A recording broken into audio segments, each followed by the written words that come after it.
He's gone, he's a white card. 25 champions of BPL. BPL থেকে সরে দাঁড়াচ্ছে Fortune Barishal, বিকল্প খুঁজছে বিসিবি।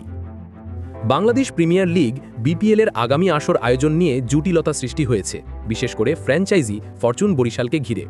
বাংলাদেশ ক্রিকেট বোর্ডের ডিসেম্বরে বিপিএল আয়োজনের পরিকল্পনার সঙ্গে একমত হতে পারেননি ফরচুন বরিশাল। বরিশালের আপত্তি।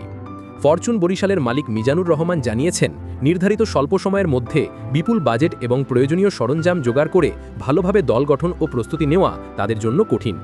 তিনি টুর্নামেন্টের সময়সূচি পিছিয়ে আগামী বছরের এপ্রিল-মে মাসে নিয়ে যাওয়ার জন্য বিসিবির কাছে অনুরোধ করেছেন। তিনি স্পষ্ট করে বলেন, যদি সময় পরিবর্তন করা হয় তবে তারা অবশ্যই অংশ নেবেন।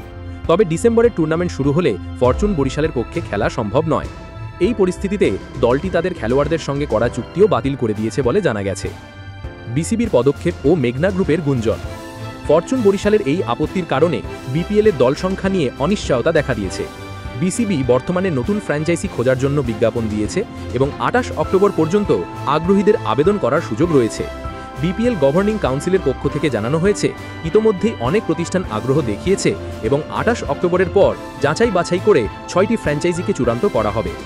সংবাদ সূত্রে জানা যায়, যদি ফরচুন বরিশাল শেষ পর্যন্ত তাদের নাম প্রত্যাহার করে নেয় তবে বিসিবিকে একটি বিকল্প ফ্র্যাঞ্চাইজির সন্ধান করতে হবে। এক্ষেত্রে কিছু সংবাদ মাধ্যমে মেঘনা গ্রুপ নতুন দল হিসেবে ফরচুন বরিশালের বিকল্প হতে পারে বলে গুঞ্জন ছড়িয়েছে। বিসিবি সম্ভবত যে কোনো পরিস্থিতি মোকাবিলার জন্য আগ্রহী নতুন ফ্র্যাঞ্চাইজিদের আবেদনের ওপর নির্ভর করছে।